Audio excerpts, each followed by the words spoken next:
thank you for joining us in Mapping the Zone, a podcast dedicated to a highly fixated review of large, dense books, specifically the works and context of Thomas Pynchon.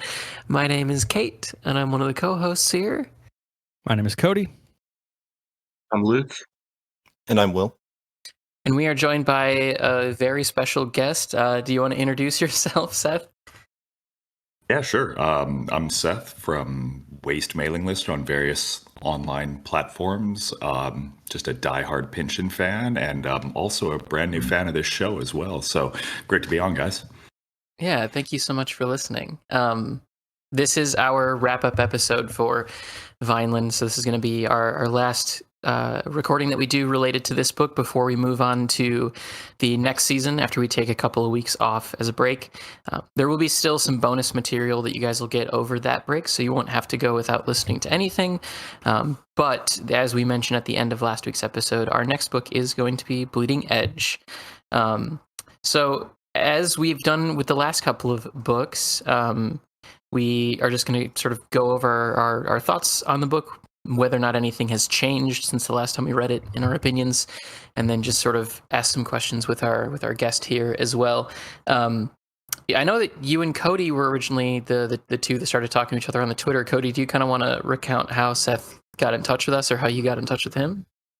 Yeah, I mean, it was a simple. I was trying to think, we had Brett on for Mason and Dixon, and I kind of wanted to just keep that trend of bringing someone on for the wrap-up episodes going, and I thought, Seth would be the perfect person to bring on for this one. I listened to the episode that you were on of Books of Some Substance with Lot 49. Really enjoyed that conversation, and then after we had kind of got plans in place to do this, you did your episodes on Gravity's Rainbow, which also was a great listen. So if anybody listening hasn't checked those two shows out, please do. They were really, really fantastic episodes on both of those books. But yeah, I wanted to reach out and get someone who I knew was big in the community and who could provide some really good insight on this book. And I've, thankfully we were able to work things out and bring you on, Seth. Well, thank you so much. I don't want to overpromise and underdeliver here. I'm just kind of a casual autodidact Pynchon fan here. But, I'm happy to lend my voice to anyone who wants to discuss this truly phenomenal author.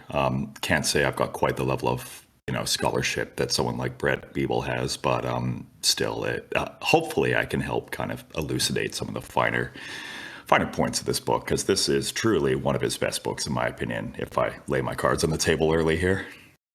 Yeah, so kind of building from there before we get into our individual sort of recaps, what is your experience with Vineland, Seth? What stands out to you about this book as being, of the quality that it is? You're one of the few people who's very open, praiser of this particular book in his canon that is sometimes, tagged, as we've mentioned many times over the show, unfairly with that Pynchon light tag to it. Yeah, I'm sure we're all kind of in agreement here. Do we collectively really dislike the term Pynchon light? I hate it. Yeah. I dislike the term, but I think it's pointing at something. Usually. Well, I suppose it's pointing to the fact that, broadly speaking, the three California novels are the easier ones to extract some sense of linear and sort of diegetic meaning from. But I think people often conflate that with it being a less substantive read, which I just don't necessarily buy that opinion. We can get into the broader side of things, but when I think about Vineland, I think it's best considered in the context of Pynchon's entire work, or his oeuvre, if you will. When I consider the overall project that this author is trying to accomplish, really, I would kind of boil it down to he's interested in the historical legacies of power and resistance to that power. And to that end, you can kind of group, with a couple of exceptions, kind of each N, V, and Bleeding Edge, you can group most of his books into one of two groups. You've got the symphonic, quasi-fabulous history novels. That would be Gravity's Rainbow, Against the Day, Mason and Dixon. And then the kind of comparatively rational, simpler, contemporaneous California novels. And when I think about, that first grouping, the three historical pieces, they focus on the consolidation of European hegemony into a single geographical focal point, and that would be obviously America. But the three California novels really matter insofar as they focus on how the expression of that hegemony operates with specific relation to its citizens over kind of three crucial decades. People often point to these as his most character-focused books. They're far less ensemble cast. They're much more about individuals and how this world affects them personally. If I were to give it kind of one-line sound bites, and these are open to interpretation, but Lot 49, 1960s, that's a book focused on surveillance and communication. Inherent Vice, 1970s, that's about the division and control of land. And 1980s, Vineland, which is what we're talking about today, that's about the oppression of identity and erasure of outgroups. And I think without the more situated character-focused stories that anchor the impact of these larger works too, Pynchon, might be regarded as a spray and pray author of big ideas, but I think these smaller books are necessary to really see how these, I use the term historical legacies of power affect people on an individual basis. And I think Vineland is kind of the perfect bookend to that project. I'm not sure if I've gotten off track here. I have a tendency to do that, but what do you think? Anyone want to bounce off that? I mean, I totally agree with everything you say. I kind of think with reference to, as you mentioned, the California trilogy versus the three big books, Gravity's Rainbow, Mason and Dixon, Against the Day. I think with the California trilogy, it's sort of a more micro examination of a lot of the themes that he works with, more, like you said, focused specifically on America and the citizens within there. Whereas the bigger ones are typically a broader viewpoint, are covering a lot more ground, both literally and metaphorically.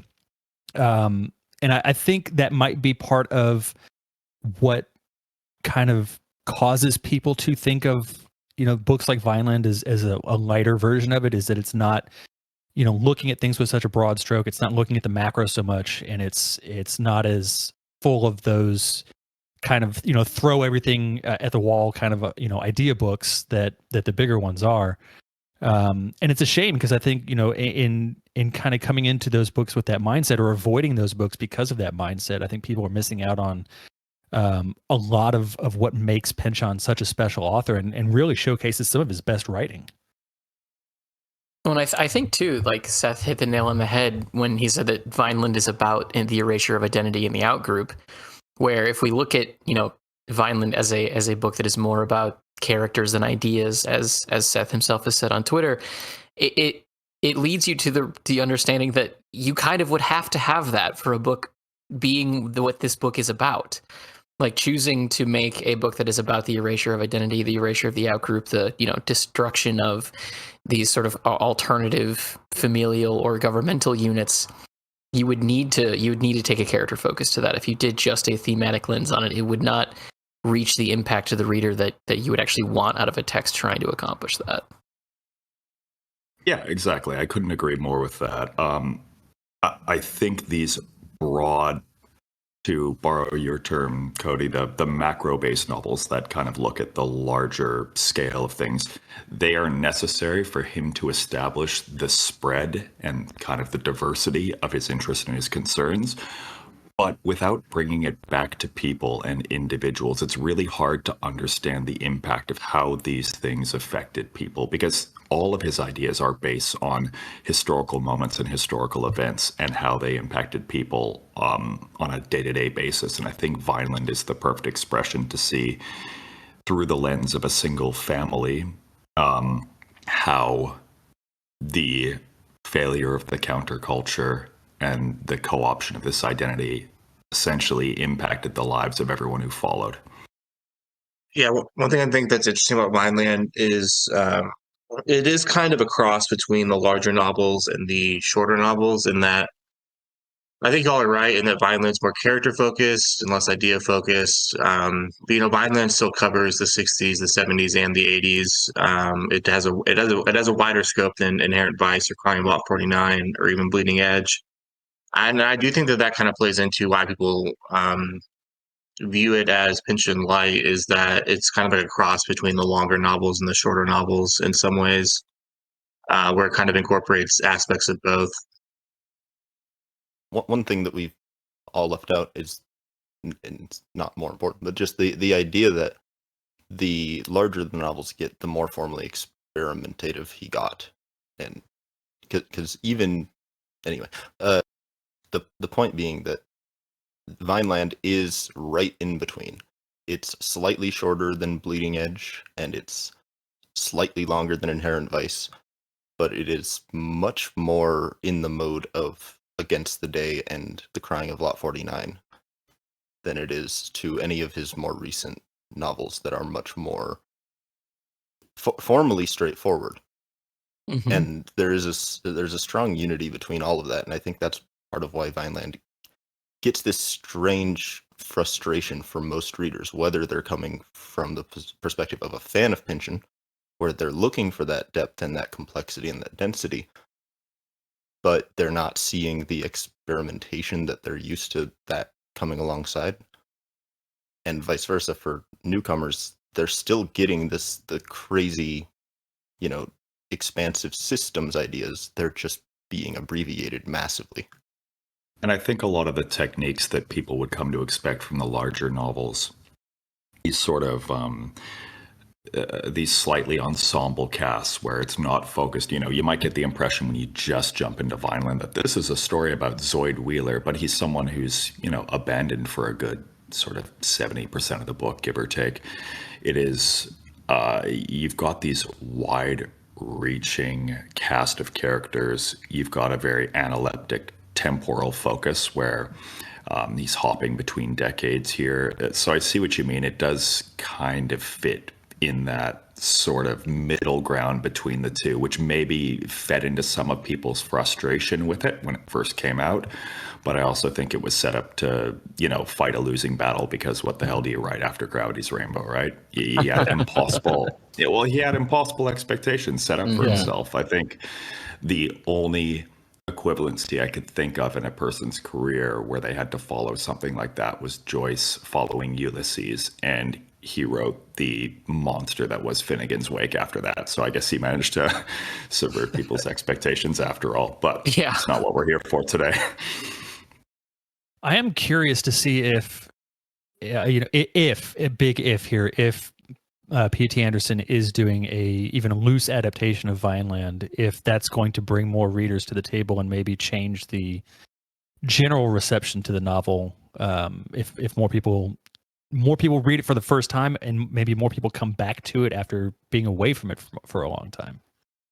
And I pose an idea in the form of a question, which is, do you think the point in your Pynchon reading arc would affect your reception to Vineland? And my question comes with an inbuilt answer, which I do think, depending on when you choose to read it in your journey with Pynchon, such as it is, will affect what you think of it. And I think the later you read it into his career, the better it reads. But I'm welcome to hear any counter arguments to that. I don't think I could come up with a counter argument to that. I think that it is typically unfairly pushed to the front, as in, start with this or Crying of Lot 49 or Inherent Vice or Bleeding Edge. When in reality, there's some very difficult moments to parse out just what Pynchon is doing structurally in this novel, as we got hung up with ourselves as we recorded our episodes on those moments in the novel. And so I think that there is a willingness by most to say that you should read it at the beginning, but I think you're absolutely right, Seth, in that the more you understand how Pynchon likes to structure his novels or how he plays with frame. I particularly like that we read this after Mason and Dixon because of the experimentation with frame, especially like starting in chapter 9 that is present in this book. And getting it to the broader idea of these moments in history, these cycles of forces and counterforces that he writes about. I don't know if you're going to be able to understand all of that or pick up on it as cleanly if you approach it from the beginning rather than the end. I would say that it is certainly, to me anyway, more worthwhile reading it later in your time with him, because this was initially one that I read pretty early on, and I picked up significantly more this time than I did the first. Yeah, it was definitely one of the later ones for me, and it really just came down to the ability to find it in the first place. It was one that I never was able to track down in a bookstore around here. So I just, I would go through and pick up what I could of his work, and Vineland was maybe the second or third to last of his books that I read.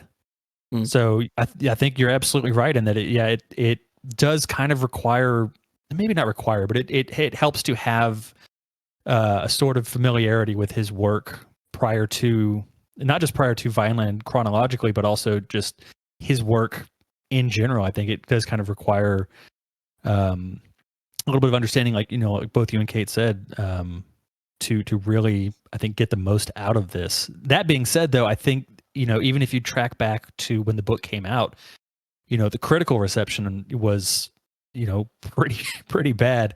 We mentioned, with Harold Bloom saying there was not a redeeming sentence in the book or something to that effect, that you would think that the critics at the time wouldn't have had such a hyperbolic response to it. But I think that kind of piggybacks more on the fact that it was 17 years after Gravity's Rainbow, and like you said, Seth, how do you follow that particular book? Expectation is going to be tremendous. So I think every reader's journey is going to be different, but yeah, I do think that in the end, it probably helps to come to this one a little bit later in that journey.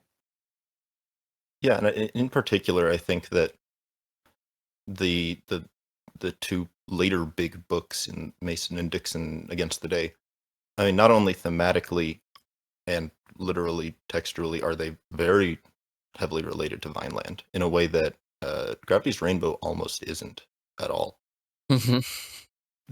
I think that having that kind of thematic and character context for Vineland really opens it up for analysis, even from the perspective of somebody who's read, V and Gravity's Rainbow and Lot 49 and said, hey, these are great books, and I read them a certain way, and then you get to Vineland and for some reason you don't like it. I think that having that kind of having that emotional side of things more giving you something to attach it to as a fan of his books, I think really assisted a lot of people in learning to love Vineland, I suspect. Can I be a little indulgent here for a second and try to link Mason and Dixon to more or less some effect here to Vineland? Oh, please do. What are we doing if not indulging? Excellent. Love it. When I think about Vineland, and indeed the California novels is a larger arc, I kind of often start with the question of why California? And because Mason and Dixon was one of the first ones that I read, it's often the one that I turn to as kind of a map of what this guy is interested in.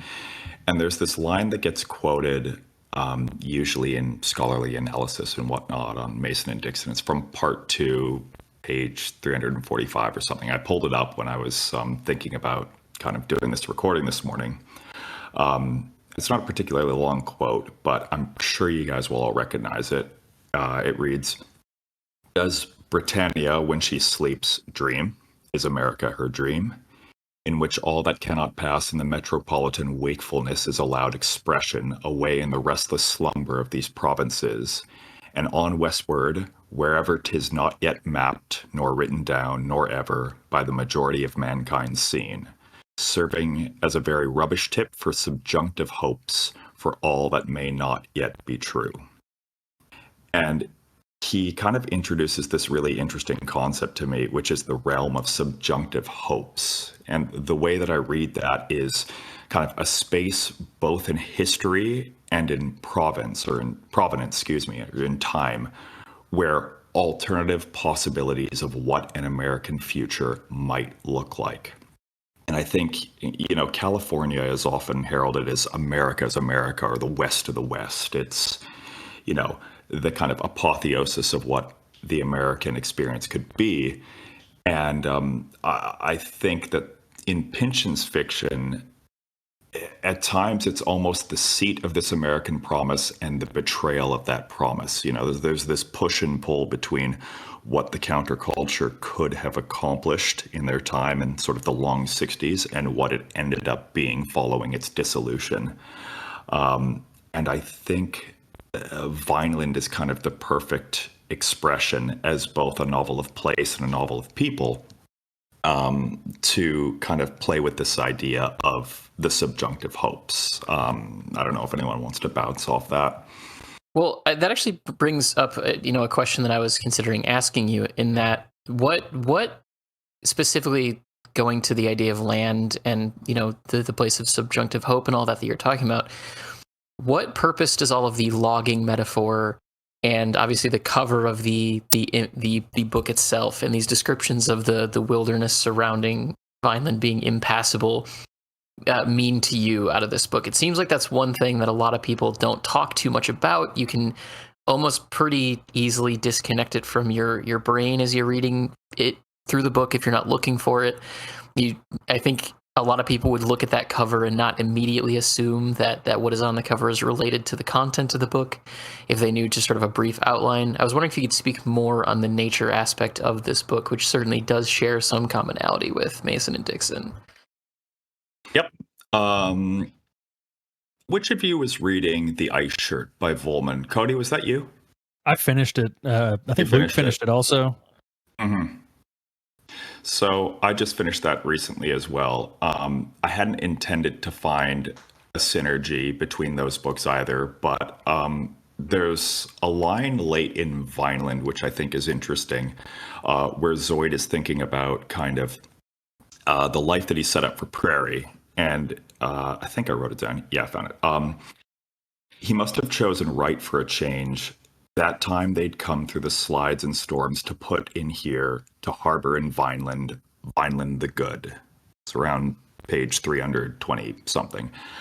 And that choice of words, Vineland the good, is interesting because that's a phrase that is used in the Vineland sagas, Vineland the good. And to those who aren't familiar, the Vineland saga is kind of right around 1000 BC.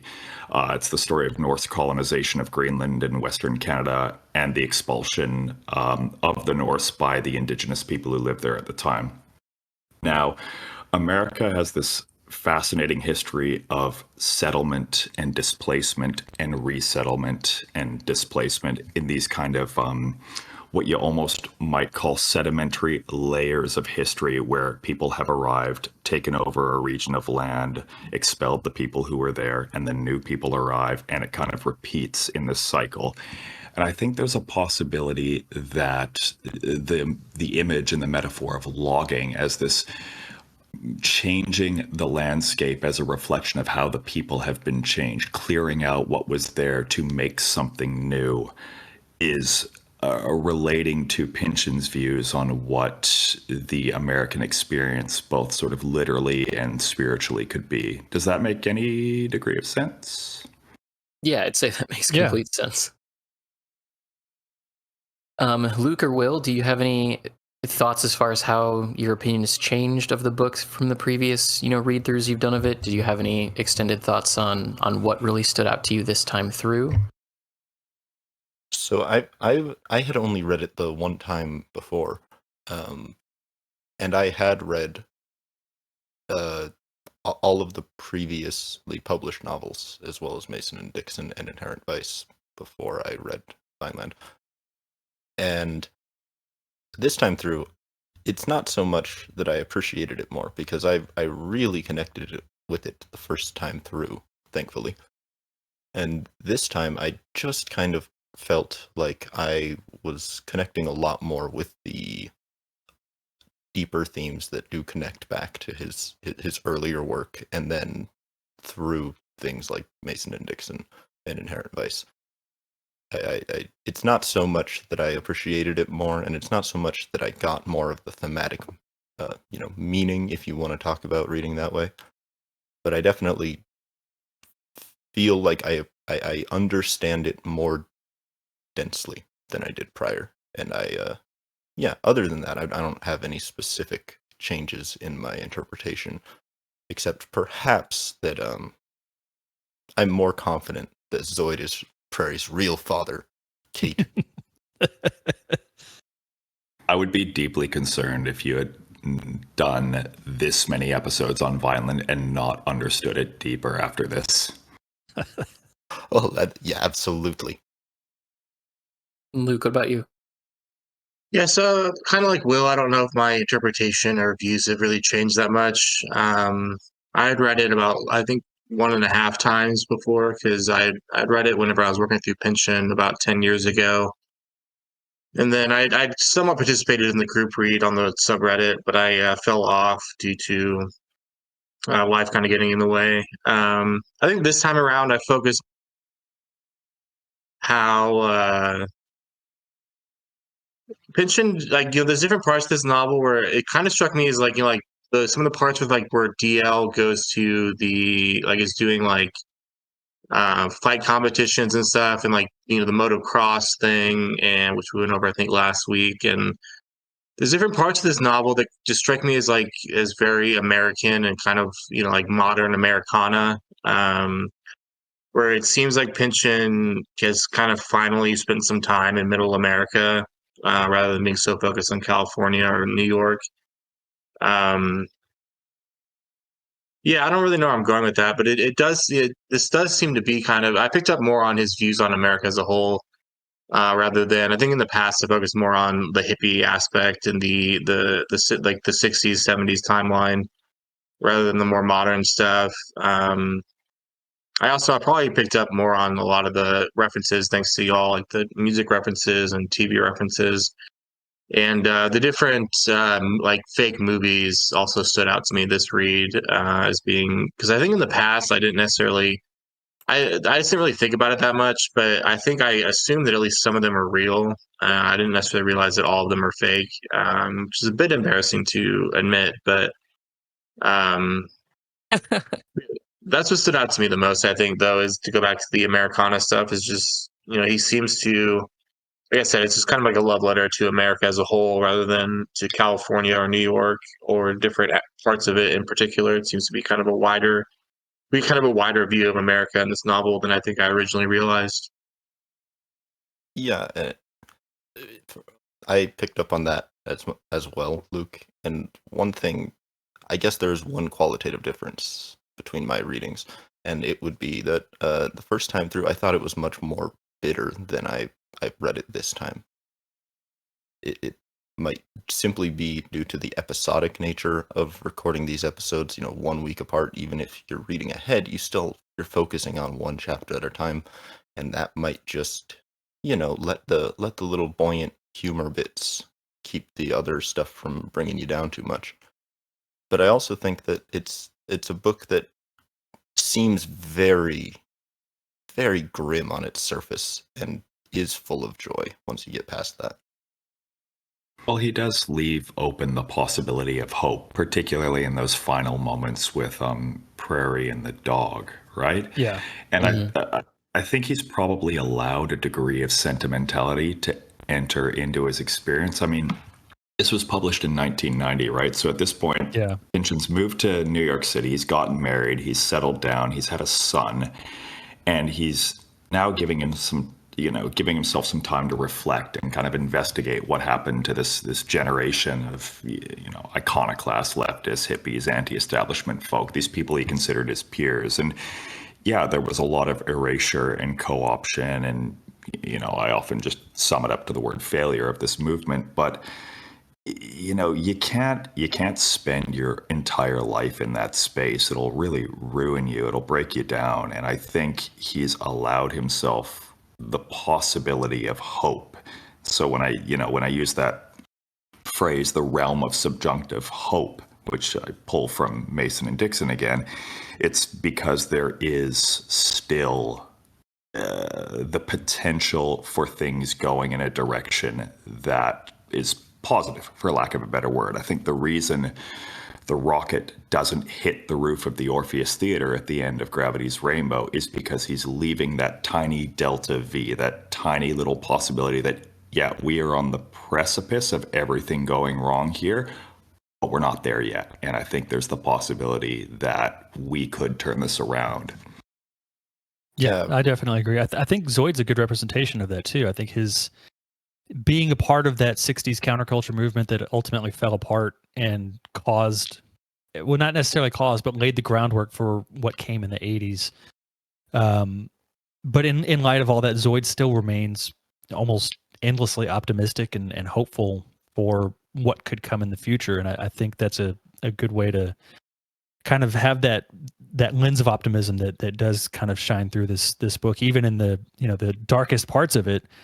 By the end, like you said, Seth, I think the ending really does kind of leave the door open for a little bit of hope at the time that we could turn things around and that they could, Prairie and her generation could be the ones to move it forward and get things on the right track finally. Particularly because, the novel opens with Zoid, this phenomenal character, and it ends with Prairie. She's the next generation of, if we're going to, again, believe that she is Zoid's daughter, which I buy that premise as well. She resists Brock Vaughn's temptation in those final moments. Granted, there's a little bit of Deus Ex Machina by way of Reaganomic budget cutting at the end, but she doesn't succumb to him in the same way her mother Frenesi does. There's the possibility of resistance here, and I think that's a hopeful notion. Yeah, the counterforce in Gravity's Rainbow, just to tie it all back to the larger scope of his novels, it's framed as almost, and I'm sure there are other ways to interpret it, but I in terms of the hope that you get out of that, like you said, the rocket's hanging overhead. It hasn't hit yet. But the hope is like some infinite regress of force and counterforce pushing back, and maybe eventually counterforce will win. And that doesn't matter because we must persevere. And then this book kind of takes a much more mature perspective and just says, yeah, but there's going to be a new generation. There's going to be new trees eventually. Even if it takes 2 million years, there will be another forest here. Mm-hmm. Which is perfectly fitting given that the final scene of the book takes place in a forest, right? She wakes up underneath the redwood trees with, what's the dog's name? It's like Dixon, but not. Desmond, that's it. Yeah, licking her face. It's a great scene. Yeah. Especially given at the end of the book, too, you have that imagery that Pynchon puts in the reader's head of this like cosmic balance of these tiny little things that will continue to hopefully run it back to center when some great evil comes along. It's really telling that all of the stuff that we've been discussing the past couple minutes was on his mind, given that he does put it right on the page there for the reader to experience. Mm-hmm. Well, it also ends with the blue jay comes back. The imagery, the essentially the bluebird of happiness is there, as it was at the beginning. Mm-hmm. Seth, I wanted to get your opinion. You mentioned in a tweet a while back that you thought a Vineland adaptation would be best handled by David Lynch. We have talked endlessly about this, and I'm glad someone else is on the same page. I'd like to get your opinions as to why you think Lynch would be a good fit for a book like this. Kate and I especially have really talked almost endlessly about our mutual love of Twin Peaks and Lynch's catalog in general and his abilities as a director. And I'm 100% with you. I do think he would be a prime candidate to adapt something like this, but I'm curious to hear what it is about his work that you are drawn to in relation to this book. Well, I think you hit the nail on the head that the primary source material that I would be drawing from when thinking that Lynch is appropriate for this would be Twin Peaks as well. And obviously there's the setting imagery of the town of Twin Peaks, but also just the the dissonance between the various plot lines throughout that particular show. I've been rewatching it slowly again recently because it's been years. I just think the way that he can blend these both extremely funny moments with the just incredible darkness of what he does, particularly with like the Black Lodge sequences and whatnot. Oh, yeah. I think I think he'd just be such a perfect director for it. But also, I'm not going to complain if Paul Thomas Anderson does do the Vineland adaptation after all. Yeah, I mean that's something we've discussed quite often here, and I think we had this discussion a few episodes ago where I'm of the opinion at this point I don't think anybody can certainly say he is doing Vineland, but I think it's seeming more and more like it. But I'm getting the impression, given the change in time, that he's updating it to a contemporary setting. I think this is going to be more of a situation of like what Oil was to There Will Be Blood. I think he may just be pulling ideas out of Vineland and taking maybe the more adaptable parts of it and plugging that into a more modern setting and kind of playing with the same general ideas of it. But it doesn't look like it's going to be a more one-to-one adaptation like Inherent Vice was.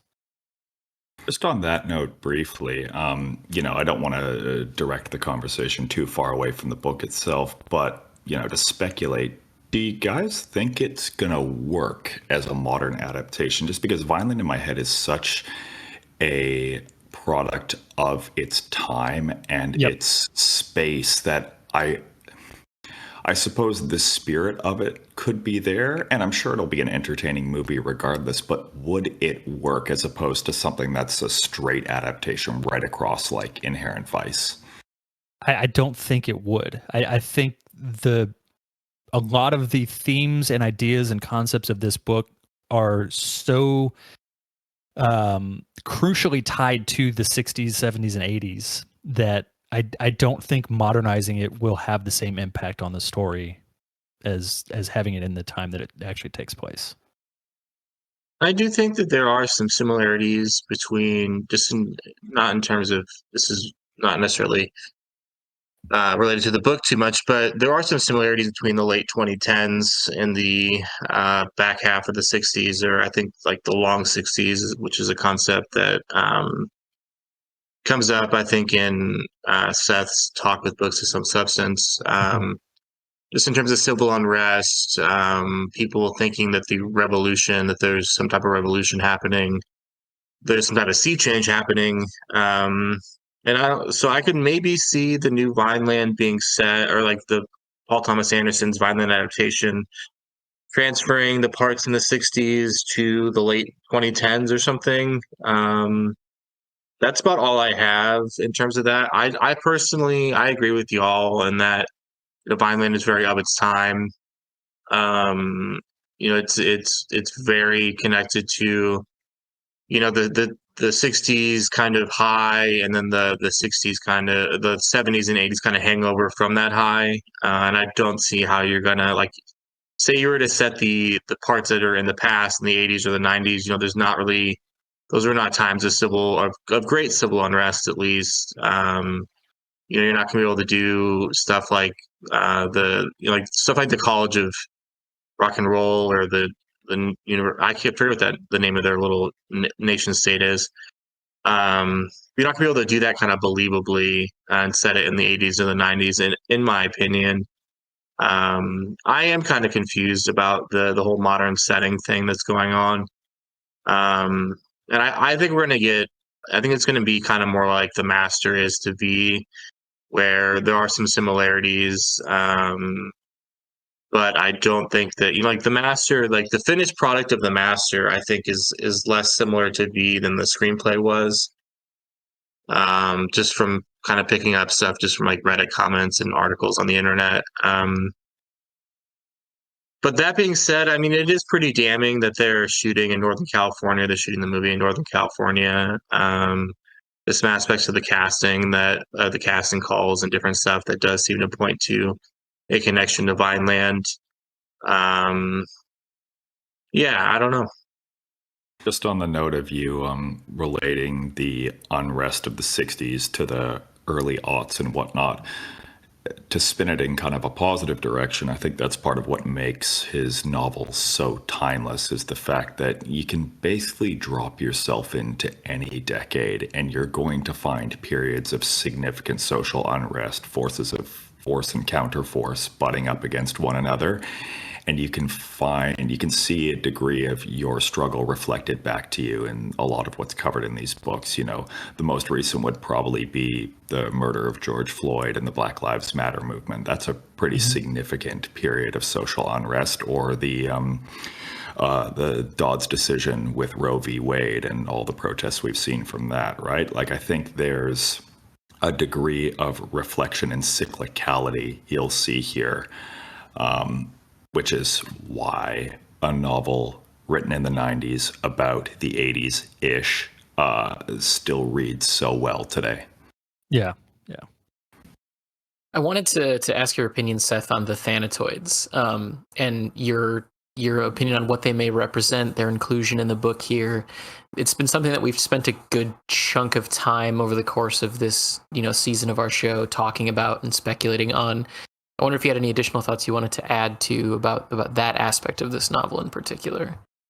Yeah, they're a strange group of creatures, I must say. I'm still not 100% sure what to do with them, which is part of why I'm kind of interested in them.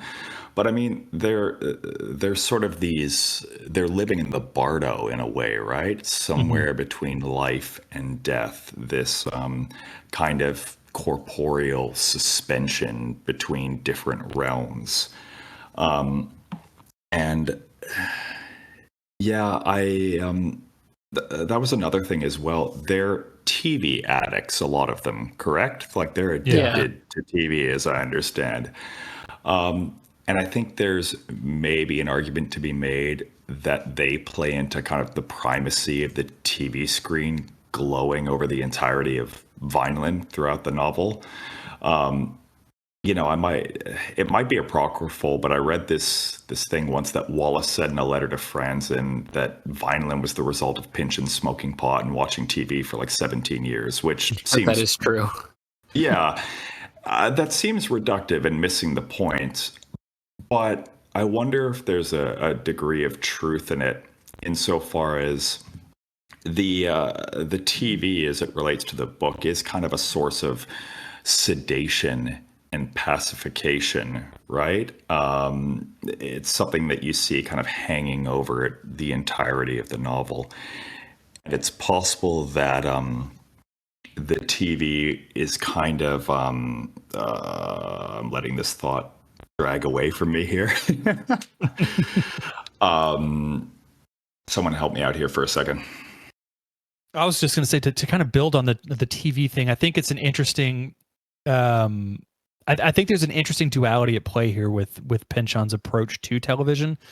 I think that you have simultaneously this sort of warning about the dangers of television as it being used as a device of pacifism and a way to placate the population. You can kind of keep people focused on that, and the government can kind of use that opportunity to do whatever it is they want to do in the background.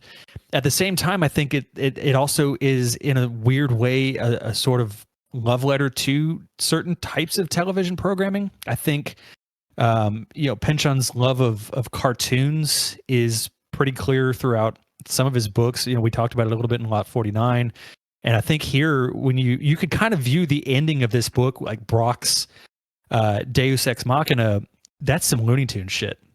Like, it's a Wile E. Coyote and Roadrunner thing, and I think that it's really interesting. I think to tie this to the Thanatoids, we've kind of talked about how them as being a sort of stand-in for specifically Vietnam vets coming back, both the ones that did come back and the ones that didn't. And they're, the Thanatoids are kind of these living ghosts that kind of float throughout the story, and we see them at various times, and yeah, they're addicted to the television, and there's a lot to unpack, and we probably could have done an entire discussion on just them and their representation in the book, I do kind of think that it's, there's something to that of using television as a sort of medication or opiate, as it were, to occupy those veterans when they came back again, to sort of keep them distracted, keep everyone else distracted. That's kind of as much as I can put into a short statement on that, but yeah. No, you concretized my thought quite well there. You kind of put it into words that I was not getting there at the moment. I think it is kind of a means to put these feelings that you have been given a raw deal, whether it be, countercultural activists and whatnot, or like you said, Vietnam vets, put them in a state of suspension where if you can keep them constantly entertained, then there's the possibility that they won't fight back against these powers of oppression. And I think what's interesting is the way that new generations are being inundated to this from the moment they're born onward. I think back to kind of chapter 6, Frenessy, and she's got her new partner Fletcher or something. They've got a little kid named Justin, and there's that line, he's asleep in the tube light. Like the moment people are born, they're inundated with this source of pacification. And I always half mentally linked these thanatoids with that notion. So that's kind of my main thoughts on it. But I like the idea of the Vietnam vets. I don't think I had investigated that nearly as deeply as you guys have. Well, and I think the other part to that too, from a pacification perspective, and it coming up, as early as when you're a child, is that later when Frenessy and Flash's child re-enters the picture as they're going back to Vineland, he recounts that one of his friends at school tells him, as a method of mental pacification of his parents arguing, to pretend that there's a television frame around them, and that that is a way for him to not only process what's happening with his parents, but also to sort of rob some of the power of it, to help it easier to help him process it easier. So those themes are certainly all over the book as it relates to television, just as a concept, which obviously builds out to the essay that Pynchon wrote for the New York Times book review on sloth. And I think it's from that same chapter. I remember the scene with the frame picture. There's a frame around them. Isn't there a moment there where Frenessy is also using the TV to clear evil spirits from her room as well? I remember that as an image. And it kind of relates back to that idea as well. Yeah, completely. Luke or Will, did either of you have thoughts on the Thanatoids you wanted to throw out now that we've finished the book? To go back to the TV, I don't really have thoughts on the Thanatoids, to be honest. To go back to the inundation of people of humanity by television, I think it is interesting that in the final chapter, Sasha, whenever Prairie and Frenessy are basically first meeting for the first time since Prairie was 6 months old or something. Sasha relates a story about how much Prairie loved Gilligan's Island when she was 4 or 5, 6 months old, which does speak to what Seth was just talking about, with how from a very young age people are TV is a very large part of their lives. It also makes me think of, this might be apocryphal, but I have seen a quote online of somebody shared this story where somebody asked Thomas Pynchon's sister, what do you think Thomas Pynchon is doing right now? And she said, watching the Brady Bunch, which is just really funny to me in a lot of different ways. But this book does have, we've been over some of them in our discussions, but this book does have a lot of similarities with sitcoms, which I do think is interesting to think about. And to go back to the Wallace stuff, I do find it interesting that Wallace wrote that to Franzen. I mean, it was private correspondence. There is a way that writers kind of talk to one another about other writers, where you are kind of constantly trying to tear down other writers just to kind of make yourself feel better and stuff. But it is interesting that Wallace said that, considering his later obsession and even his obsession in interviews and his nonfiction. with the ways that we distract ourselves, and the ways that we self-medicate, and the ways in which stuff like television is used to kind of distract ourselves away from the void. Yeah. But Pynchon being kind of the, people call him the paranoid that he is, I think he also has this fascination with encoding and secret messages and whatnot being sent through various channels of communication. You definitely see that in Lot 49. Oh yeah. But the TV doesn't necessarily have to be just a source of narcotic sedation. It could also be an incitement for certain excitatory feelings.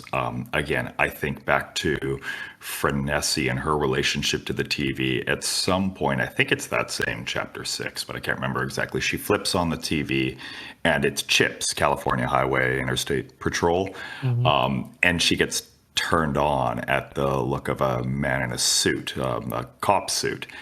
And because obviously there's this long arc of her as being kind of a victim participant in this co-option of the People's Republic of Rock and Roll by way of Brock Vaughn, who she's, helplessly attracted to, this guy in a suit. I think there's the possibility that Pynchon's poking at the idea that maybe television is also a way of inciting particular feelings into people in a way to not only get them to sort of, again, for want of a different phrase, pacify them, but also to get them more on the side of the establishment. I don't know if anyone has any thoughts on that.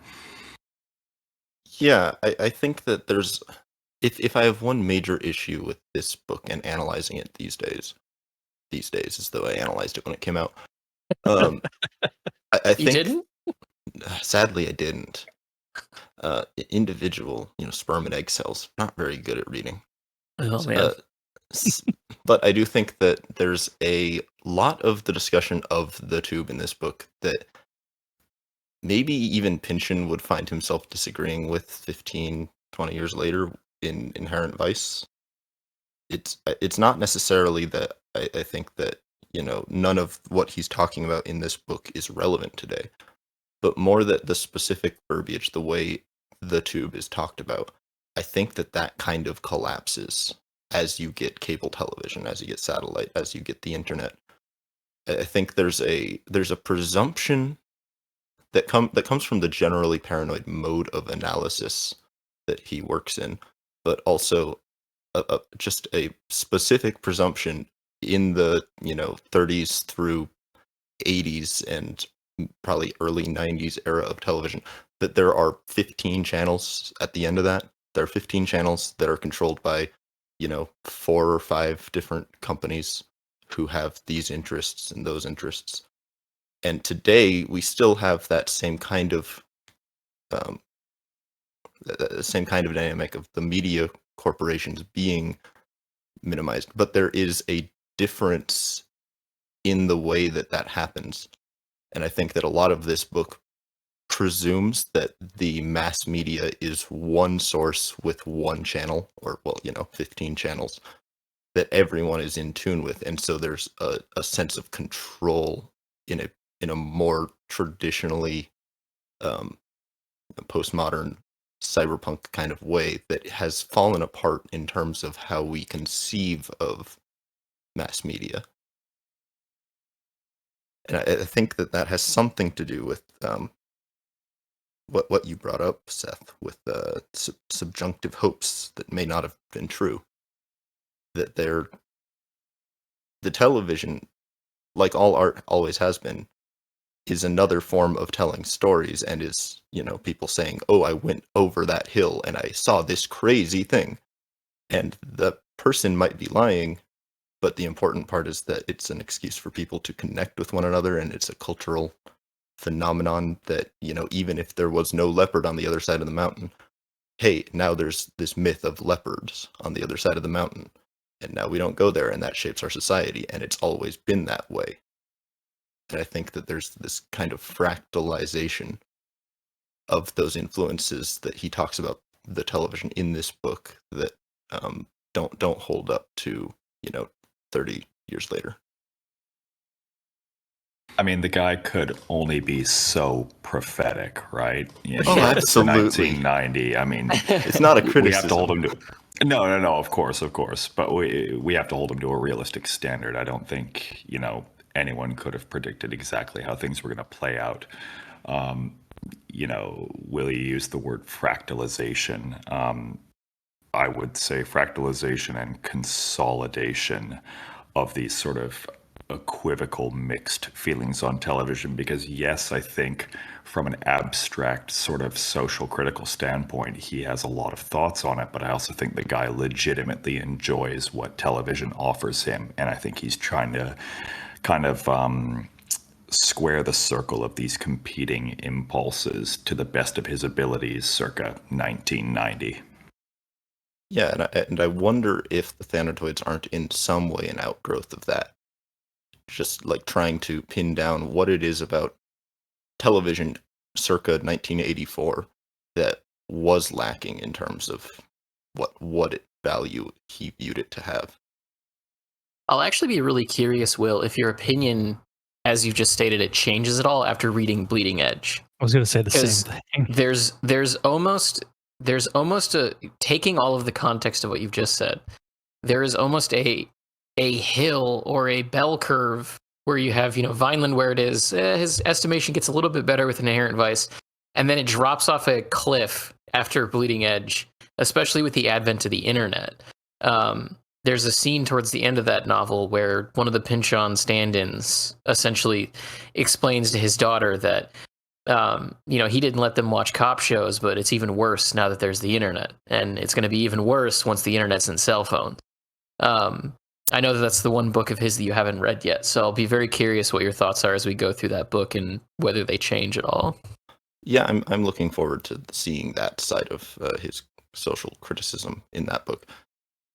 I do wonder if it's not one of those situations where he can criticize the paradigm with which he was analyzing the issues without actually taking away the criticism at its core.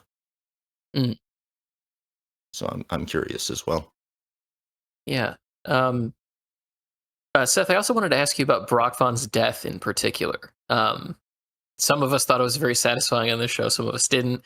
We also had, different interpretations of what it may mean or what Pynchon is describing there. I was curious if you had any additional color that you can add from your perspective of that scene and sort of how his story comes to an end. Well, I'm going to play my cards here a little bit. The first time I read the book, I didn't even realize he died. For whatever reason, I had skipped over that mentally in my head, and I had just remembered the part where he gets sucked back up into the helicopter, and that was kind of the end of my arc with him, and I didn't realize. The helicopter crashes, unless I'm greatly mistaken, right? He returns to the base it came from and drops off the guy who reeled him back up, and then he takes off again by himself. Yeah. And then he ends up in a car, and then he ends up calling Blood and Bato. But I do think you could interpret it as the helicopter crashes, and the rest of it is something like a dream sequence or like a death sequence. It's open to interpretation, I would say. Yeah, to be honest, I never really thought of him much further beyond that scene where he essentially, his budget gets cut and he's absorbed back up into the helicopter. I was always interested in kind of the implications of what that meant in Pynchon's staunch anti-Reaganism. But yeah, I'm gonna have to disappoint you. I didn't really have a lot of thoughts beyond that because he was among the less interesting points of my focus while I read it. Well, I wonder, can you kind of build on what you were talking about just there with Brock's ascension back into the helicopter and the budget cut and everything? Because the reason I ask is that a lot of people have kind of cried foul about that being a Deus Ex Machina and cheapening the ending. I don't really buy any of that. I think it's really, as you mentioned, it's a really damning portrayal of Reaganomics at its absolute worst. So I would love to hear a little bit more about that from your perspective. Yeah, of course. While I did evoke the term Deus Ex Machina earlier, I don't believe that's the case. That's just how I've heard it described before. He makes it very clear in the book that Pynchon, doesn't approve of what Reagan did for the country. I think back to that famous line. What was it? Again, another one I wrote down. It's the whole Reagan program, isn't it? Dismantle the New Deal, reverse the effects of World War II, restore fascism at home and around the world, flee into the past. Can't you feel it? All the dangerous, childish stupidity. I mean, Reagan's domestic policy was basically a reduction in federal responsibility in solving social problems and reducing restrictions on businesses and whatnot. But again, Pynchon is always coming at this from the angle of the preterite or the socially disenfranchised, or the non-dominant class. Yeah. And one of the ways that people often kind of undervalue the Reaganomic budget cuts and the reduction of federal spending is the fact that those cuts affect people who are poor, disenfranchised minority groups first, and people who are in vulnerable situations. You think back to Frenesi when we first meet her. She's in witness protection, right? And she goes to cash that witness protection stipend, and she realized that the check is no good because she's a victim of, I think his term is Reaganomic axe blades. And it's interesting to me that he positions that as, yeah, look, these are the vulnerable people who are paying the price, but also in that final moment, it's not just them as well. It's these sources of antagonism. It's everyone suffers under this particular political economic ideology. So by that account, giving him sort of what appears at first a Looney Tunes ending, but is actually quite a poignant sort of a political criticism. I think it's a great ending for him personally. Yeah, no, I fully agree. And I think to kind of wrap it back around to what we were talking about earlier with the idea of an adaptation of this being modernized, I think this is another one of those examples where it would be hard to modernize that particular aspect of this story. I think the Reaganomics and the Reagan administration itself plays such a vital role into how this story unfolds. And it's not, history is certainly a very cyclical thing, and those political ideologies and machinations don't ever really go away. But I think that the sort of genesis of Reaganomics and Reagan's administration is vital to this particular story, and I don't think there's really a modern analog for that. I think that certainly some of the same issues that Reagan was attacking and hacking away at, especially with the treatment of minorities and people who are already disenfranchised and everyone else that was affected by it. I think it was a little bit more amplified at that time. I think this, by modernizing it, it's not really, the newness of it is kind of lost, and I think that's such a crucial part of the story. So I don't know. That's another one of those things that kind of gets me about adapting it like that. Well, that's, he runs the risk of essentially boiling it down to just the slapstick moments and just the aesthetics of it all. Like, yes, it will probably be a very entertaining film, but will it be substantive in the same way that this book is? I think to just moments with the TV that's nailed up against the redwoods. I think that's around the Thanatoid roast scene, but someone can correct me on that. It's a great unit of iconography, but what is it when it's divorced from this particular time and place? Because Pynchon very much is an author of time and place. But again, PTA has done some pretty incredible work, so I hold out hope. Yeah, no, I'm with you. He's one of my favorite directors, and I'm hoping that if this is what it is, that he has a way to. I think he's a smart enough director and writer to hopefully bring out what's important in this book and not have it just as a sort of like a comedic shell of itself. But time will tell. Bonus episode content that I'm proposing right now, when it does come out, if it turns out it is Vineland, which I think we all suspect it is, you should definitely do a retrospective looking at the film in relation to the novel. Oh, I'm sure we absolutely will. I almost feel like definitely. we kind of have to. I think. And I mean, all of the stuff that you guys have been talking about is exactly why part of me would almost just rather see the People's Republic of Rock and Roll period of the book adapted rather than the entirety of it. You'd end up with a very different end product, but I think that at least from the abuses of power and its effects on people, you can still get that pretty cleanly across in a movie that that doesn't have to be 9 hours long to really capture all the detail like a faithful adaptation of Vineland would be. Mm-hmm. This is a stupid idea that doesn't really deserve airtime, but I'm going to throw it out here because the thought crossed my mind a couple weeks back and it's just been lingering in my head.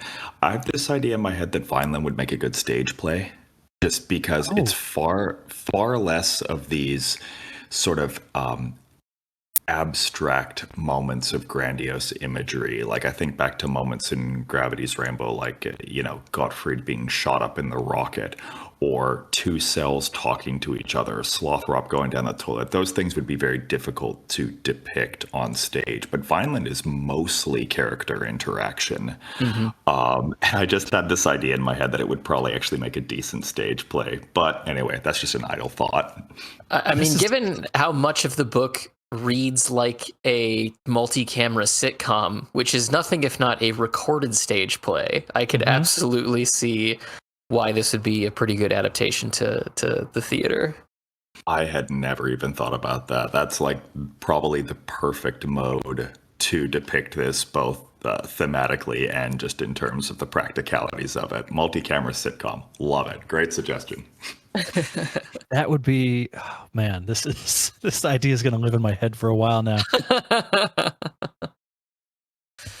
Perhaps we'll just have to make an adaptation of the first scene with Isaiah 2-4 in the closet. All right, who's going to set up the GoFundMe? Yeah, put it on our YouTube channel. That would be a really dark one-act play. Yeah. A father and daughter arguing about whether or not she's having sex with somebody, and then that man shows up who they've been arguing about. And then proceeds to pitch them on like a shooting spree. Indoor shooting spree gallery or range or whatever, yeah. You joke about that, but wasn't there escape from Gaza escape rooms being pitched on the internet this week? So, like, you say this as if it's just some dark piece of comedy, but, reality can be just as dark, if not worse. Yeah, that's true. Well, we also did talk about how rage rooms are a thing now, and that's kind of essentially almost the same thing. I mean, mate, have you seen the cost of rent these days? I get it. Yeah. I just think as a piece of art, it would lack any catharsis and be frustrating. Yeah. Seth, did you have any particular character in this book that really stood out to you? This is, I think, I don't, not to paint all of his prior work in a negative light, but I think Vineland is kind of the first, if we're looking at Pynchon's work chronologically speaking, I think this is the first time where he really puts characters first. You could maybe say that about Lot 49, but given that there weren't as many characters in that book, I think Vineland's a better representation of that.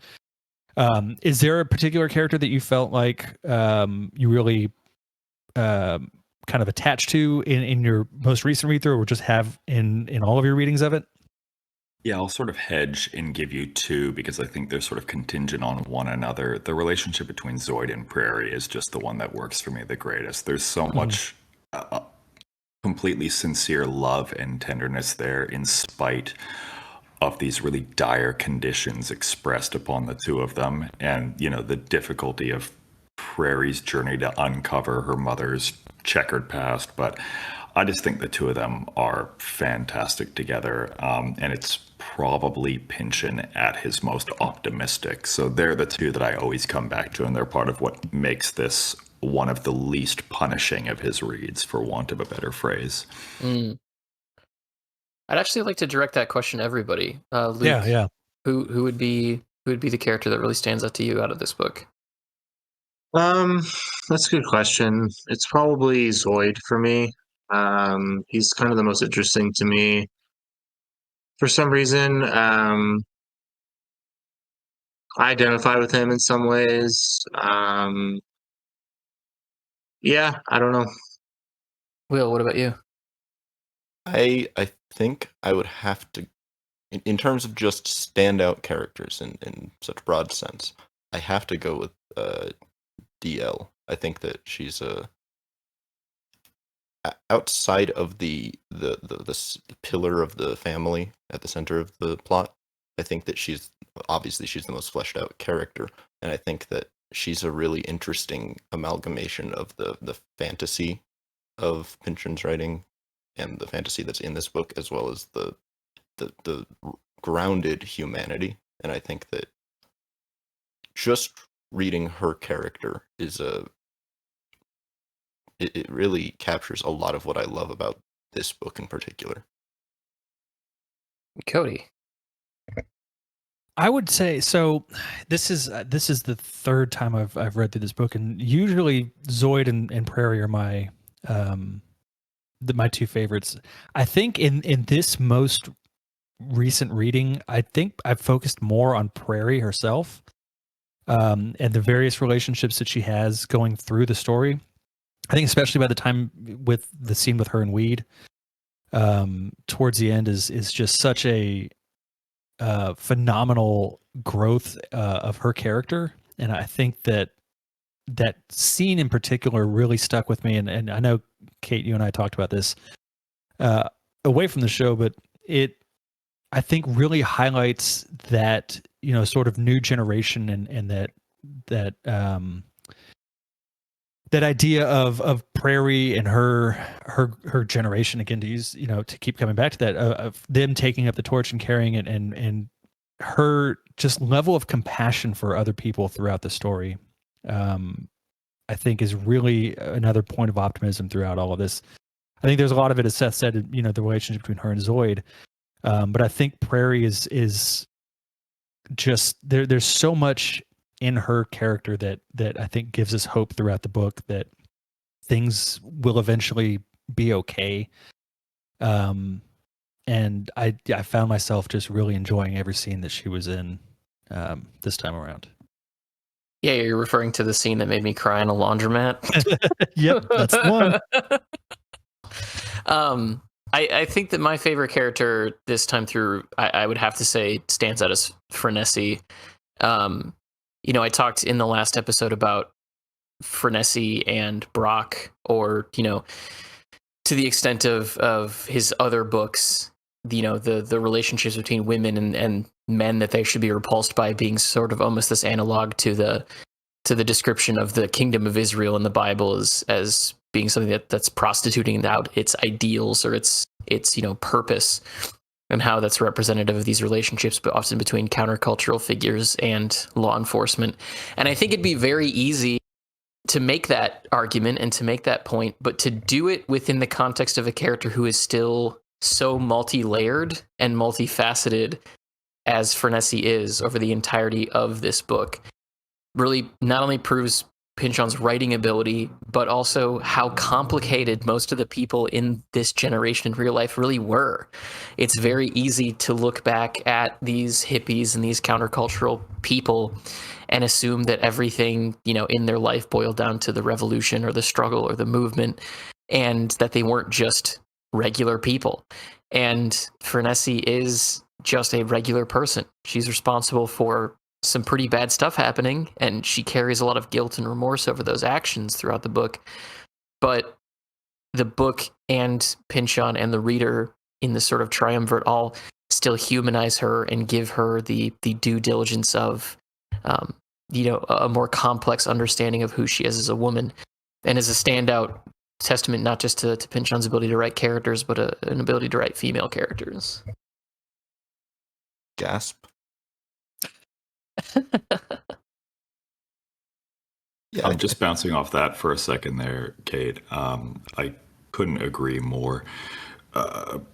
Particularly, oh Lord, did the thought leave my head the second I tried to say it? Right. Yeah, I got it. It was Frenessy's sort of her inability to resist the seductions of power and capital as expressed through Brock Vaughn. I think Pynchon isn't demonizing that. I think No. he's really saying this could happen to anyone. This did happen to many people who were my peers, my generation. And I think that is focalized particularly in the last moments with Prairie as Brock is descending toward her and she's kind of starting to see the appeal of what is coming. And I think he's trying to say, like, man, we can't just decry these people and paint them with a single brush of, oh, they're just, they're sellouts or whatever. I think he's trying to say that, no, these are very real temptations that exist for everyone in a particularly difficult point in history. And so I think there's a lot of tenderness paid toward Frenessy, despite the fact that she's, a complicated character. Yeah, I completely agree. Does anyone have any final thoughts on the book? Anything that they want to bring up to make sure that we discuss before we wrap up? Any last questions for Seth? I have a last question for everyone, but I would like to get, if anybody has anything specific to the book, I would like to hear those thoughts before I ask that question. I think I'm out. Can I throw out a question before your question, Cody? Of course, yeah.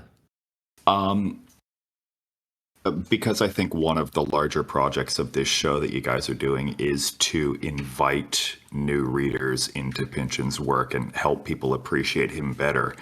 Mm-hmm. How would you sell Vineland as either a starting point or just as a book that people should read? What would kind of be the elevator pitch that you would offer people to make it an attractive suggestion for something to pick up out of the thousands and thousands of available books we have at any given moment?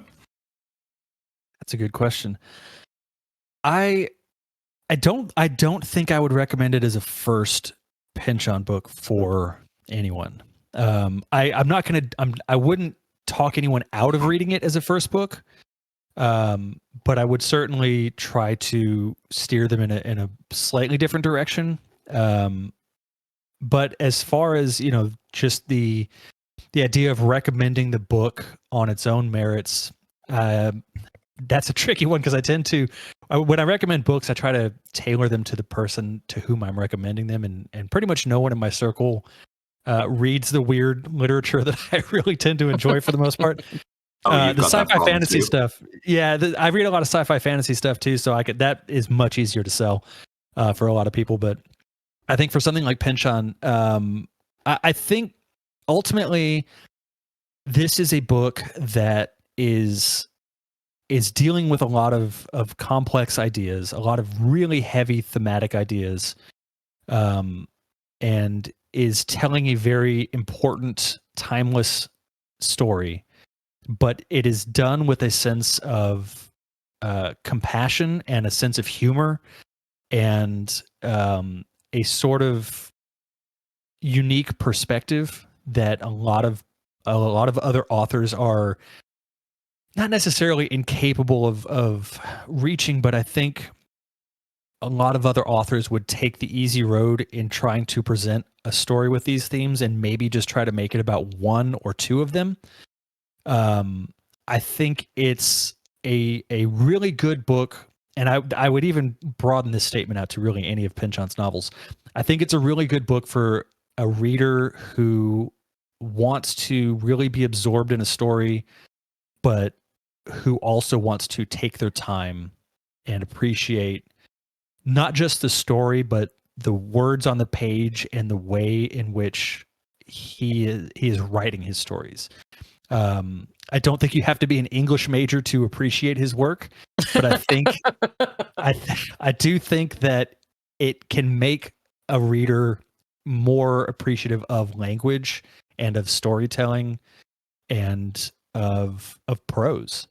I know when I got into Pynchon, it was right before the Inherent Vice movie came out, and I hadn't read a lot.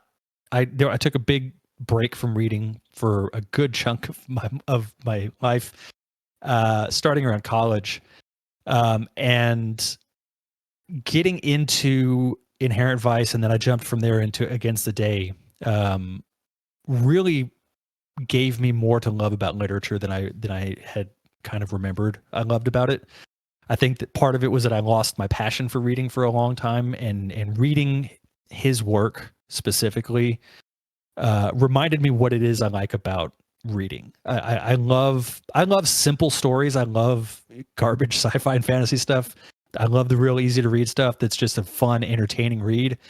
But at the same time, I really do love these dense books that make me slow down and appreciate the words on the page, and I think give me a sense of fulfillment that a lot of other authors can't do at the same level as him.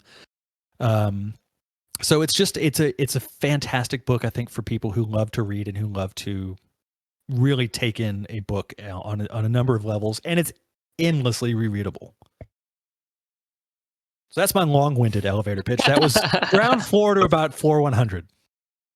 I think that my elevator pitch would be is the real world history of how the government infiltration dismantles countercultural movements too depressing for you to read? But do you still want to figure out how they do it in a fictional context? You should read Vineland by Thomas Pynchon. I think is probably the elevator pitch that I would give people on this one. Yeah, I think I would broadly go with that style of pitch, Kate. But I would to bring it back to the more broad marketing type stuff that Cody brought into this conversation. I think that the demographic you're looking for is somebody who is a late boomer to an early millennial, somebody who considered doing like an English degree or a literature degree, and somebody who, read Dickens and Twain, or even just like basically got off of the quote unquote what we would now qualify as literary fiction train right around early modernism. I think that it's a book that is, if this is your first Thomas Pynchon book, that's the person who's going to like it the most, is somebody who is used to the sort of all-encompassing prose of those early modernists, or somebody like Henry James, where you're talking a lot about the things that postmodernism would later take as themes, but you haven't gotten to the formal point of everything being driven by those themes. I think if you're somebody whose favorite James Joyce novel is Dubliners, I think this is probably the only Pynchon book you might like. Oh, that's a good one. I would just float the idea as well as it's a novel that works on layers of depth and meaning, depending what kind of capacity of attention and investment you have to offer it at any given time. So the first time through, if you just want to enjoy it on the level of slapstick, a fella in drag jumping through a window with a bejeweled chainsaw and Godzilla tracks and ninjas and exploding palm hands, you've got it there. And then maybe you come back to it with a little more space in your head. So now you start to discover these complex and really beautiful and nuanced interpersonal relationships. And then you come back with even more, capacity. And now you've got this incredible history of power and oppression and how entire generations of people were co-opted and dissolved and fractured into 1,000 incompatible social silos. I think it's a novel that can work for you on a number of different levels, depending on how much you have to give it at any given time. Yeah, I think that's a great thing to bring up with this book in particular, because I think it's true with all of his novels. I think you can read Crying of Lot 49 as a parody of a detective novel, and you can read Mason and Dixon as just a farce, or you can read them on that deep thematic level. And I think this book is where he is actually delineating those layers to an actually coherent degree. Maybe we could make a supercut of all of our pre-show commercials and use that as like a selling point. Are you confused? Luke, what about you? What would be your elevator pitch for this one? I would probably try to sell people on the fact that it's a Pynchon novel. but the characters are pretty fleshed out and three dimensional. I don't really buy into the whole early Pynchon has flat characters thing, but I do think that that's kind of a recurring criticism for a reason, in that they're not as fleshed out as they are later. So if you want to read a kind of more encyclopedic novel with a large, like an ambitious scope, I would read Vineland. I've also seen references to a professor and scholar who had assigned Vineland in a college class, and she said that it's the one Pynchon novel that the women in her class would actually enjoy, that they actually enjoyed. So if you want to read Pynchon writing strong female characters, if you want to read Pynchon writing three-dimensional fleshed out characters, and still read, and still kind of get a sense of his ambition and his encyclopedic kind of knowledge and the encyclopedic scope of his novels, I would read Vineland. Kind of like Cody, I don't necessarily think I would recommend Vineland to be the first Pynchon novel you would read. Although I don't think it would be bad for that. I think you just kind of have to go in knowing that it's not his best novel, in my opinion. That things, but there are things that everything that I love about Pynchon is present in Vineland. So yeah, I mean, it'd be a mixture of reading fleshed out characters, having the appeal for women more than most of his novels, and kind of the fact that the novel still kind of captures the wide and kind of ambitious scope of a lot of his work. Well, I think that brings us to the question Cody was going to ask. Yes. I would like to know from everybody what other, not necessarily just books, but what music, what movies, what TV series do you feel are similar to Vineland that our listeners can go and try to find and experience? I know we've already been over David Lynch a lot, but I would say Twin Peaks is a good one. Mhm. Yeah. Yeah, I would say like Twin Peaks, Lost Highway in particular, I would also say feels relevant, as well as Blue Velvet. The music of like Juju, I would also probably recommend. I would also probably say early, to understand like Isaiah 2-4 and his clash with Zoid and the cultural elements there, like early punk, early thrash metal stuff, since they are from the Bay Area. A lot of early thrash metal came from that part of the country at that time. I would say to then go back to Zoid's generation, like Steely Dan and Grateful Dead and a lot of the like psychedelic or jazz fusion bands feels particularly relevant to his character. Just because I'm a Frank Zappa obsessive and he has the mustache, I'll also recommend the music of Frank Zappa. Absolutely. Especially some of Frank Zappa's more political music. Dickie's Such an Asshole feels like a particularly relevant Frank Zappa track to this book. I wish that I had like some more, non-Pynchon related novels to recommend off the back of it too. You could almost say that Brief History of Seven Killings by Marlon James has some crossover territory thematically with this. And other things that deal with fictionalized elements of government, control or oversight, or history books related to the breakup of the Black Panthers or other COINTELPRO movements. Certainly, the work of the FBI busting up AIM in the 70s would also be super relevant here. So that would be the stuff that I would go to. I'm going to throw out a weird film suggestion. Boots Riley's film Sorry to Bother You. Ooh, yeah, that's a good one. Mm-hmm, mm-hmm. It doesn't really mirror the aesthetics in the same way, but the idea of individual people being forced to make decisions about what they choose to maintain and shirk in their personal identity in an effort to survive in a capitalist system. I think that's kind of got an interesting synergy with Vineland, even if it's a pretty out there film. Yeah, in kind of the same vein, although it feels lame because we've talked about it multiple times on this show, is Mumbo Jumbo by Ishmael Reed. Mm-hmm. in Gravity's Rainbow, Pynchon calls it, a great primer on how these kinds of, COINTELPRO type activities go down. And I do think that Vineland is in some ways Pynchon trying to do that himself from a slightly less esoteric and slightly more traditional, formally perspective. So I think that, otherwise I struggle to come up with any solid suggestions. Yeah, I mean, building off of, and thank you both, Seth and Will, for bringing up those options. Like the book, The Spook Who Sat by the Door, by Sam Greenlee would also probably be a pretty interesting text to read alongside Vineland. If you were to flip it to the thematic elements of the civil rights movement and then sort of, black militant issues, that would certainly be a relevant piece of text there.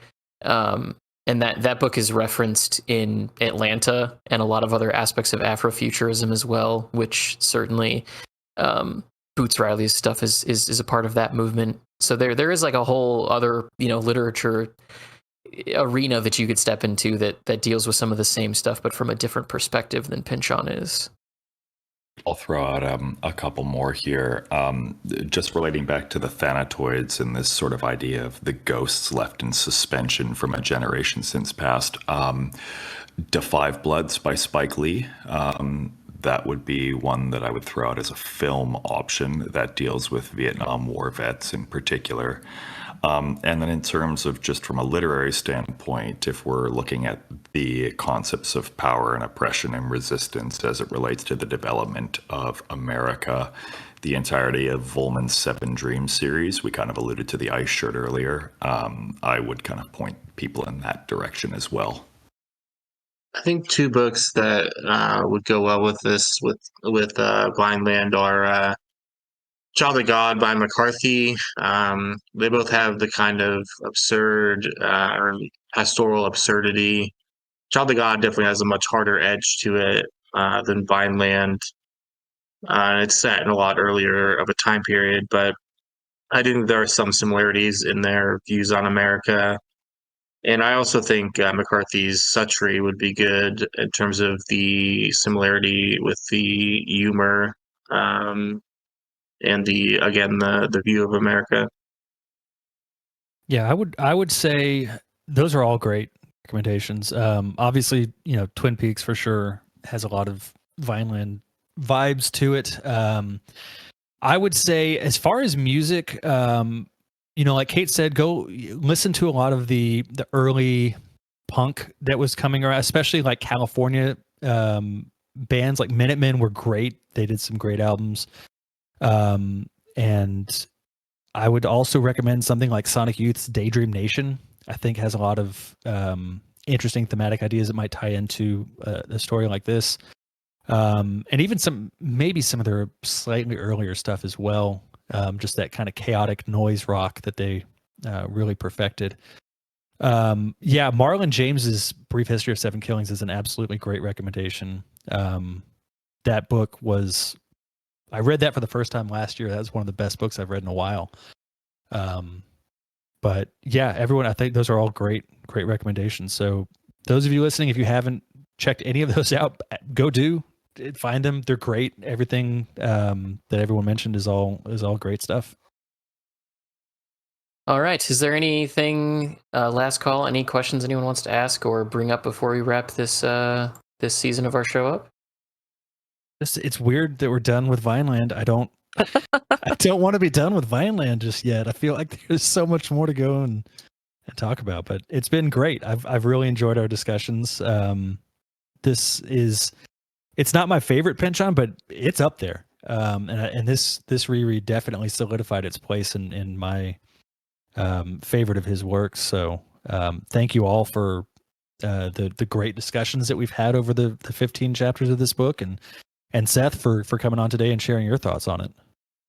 Just as a listener and now a casual participant in the show, I want to say thank you so much for having me on. Really love what you guys are doing. It is not easy to sustain the depth of discussion that you're all doing with the project and continue that going week after week, chapter after chapter, and all the research and, extra textual reading and whatnot that's required to do something like this. So I hope it's appreciated, and I hope you'll continue it. Yeah, I don't think we have any plans stopping until we're done. See ya. Bye. That's my goal. All right, everybody. Thank you, as always, for listening. And we will see you guys in a couple of weeks as we start Bleeding Edge. We hope you enjoy the bonus episodes that we'll be releasing in between now and then. Thanks for listening. Bye.